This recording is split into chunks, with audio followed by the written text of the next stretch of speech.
ఆంధ్రప్రదేశ్ రాజధాని ప్రాంతంలో ఇప్పటం గ్రామంలో జనసేన ఆవిర్భావ సభ నిర్వహించారు. దిశానిర్దేశం చేయబోతున్నట్లుగా ఆయన ముందే ప్రచారం చేశారు.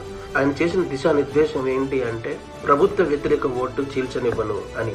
2 సంవత్సరాల క్రితం ఆయన చేసిన ఆ స్టేట్మెంట్ కరెక్ట్ మీనింగ్ కానీ ఆయన ప్లాన్ ఏంటి, ఆయన చేసిన దిశానిర్దేశం ఏంటి అనేది ఇప్పుడు అర్థమవుతుంది.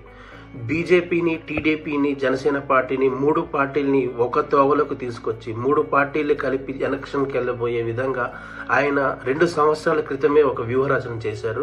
అండ్ అది ఆ రోజే మనందరికీ చెప్పారు, వ్యతిరేక ఓటు చీల్చనివ్వను అని చెప్పి. దాని తర్వాత సంవత్సరం మచిలీపట్నంలో జరిగిన ఆవిర్భావ సభలో కాపు సోదరులందరికీ పిలుపునిచ్చారు. ఆ రోజు వంగవీటి రాధా గారు దీక్ష చేస్తున్న సమయంలో కొన్ని వేల మంది, కొన్ని లక్షల మంది బస్సులు వేసుకుంటూ వచ్చి ఆయన చూసి వెళ్ళిపోతున్నారు. కానీ కాపలాగా ప్రతిరోజు కూడా ఆయనకు అండగా నించుంటే మనం ఈ రోజు మా నేత అని చెప్పుకునే నేత ఇంకా బతికి ఉండేవారు, ఆయన మనం కాపాడుకునేవాళ్ళం. ఈ రోజు నాలాంటి ఒక వ్యక్తి కాపు సమాజం నుంచి వచ్చి రాజకీయాలు ఎదురెదుతుంటే మీరందరూ ఒక పెద్ద అన్నయ్య మనసుతో రాష్ట్ర రాజకీయాలను మార్చడానికి జనసేనకు అండగా నిలబడండి, ఈసారి మనం మార్పు తీసుకొచ్చి చూపిద్దామని చెప్పారు. దాని రిజల్ట్ కూడా మనం ఈరోజు చూడబోతున్నాం. ఎందుకంటే కృష్ణా గోదావరి జిల్లాలో ముఖ్యంగా చౌదరీస్ వర్సెస్ కాపు అనేది ఒక పోటాపోటీ వ్యవహారం అనేది ఉంటుంది.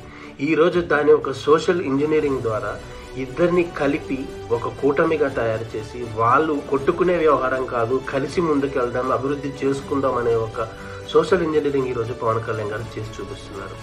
అండ్ అదేవిధంగా 3rd స్టెప్గా బీజేపీని కూడా ఈ కూటమిలోకి తీసుకువచ్చి బీజేపీ, టీడీపీ, జనసేన కలిపి ఎలక్షన్స్కి వెళ్ళబోతున్నాయి. అండ్ ముఖ్యంగా ఆయన ఈరోజు ఒక సంచలనంగా లెటర్ రిలీజ్ చేశారు. ఆ లెటర్లో ఆయన చెప్పింది ఏంటిది అంటే నాయకులు కానీ లేదంటే కార్యకర్తలు కానీ తెలిసి తెలియకుండా ఈ పొత్తుల వ్యవహారం ఏం జరుగుతుంది, లేదా పార్టీ ఎక్కడి నుంచి పోటీ చేస్తున్నారు, ఇలాంటి వ్యవహారాలు ఎవరు మాట్లాడకండి. ఎందుకంటే ప్రతి పార్టీకి కూడా ఆయా నియోజకవర్గాల్లో ఇన్ఛార్జెస్ ఆల్రెడీ ఉన్నారు.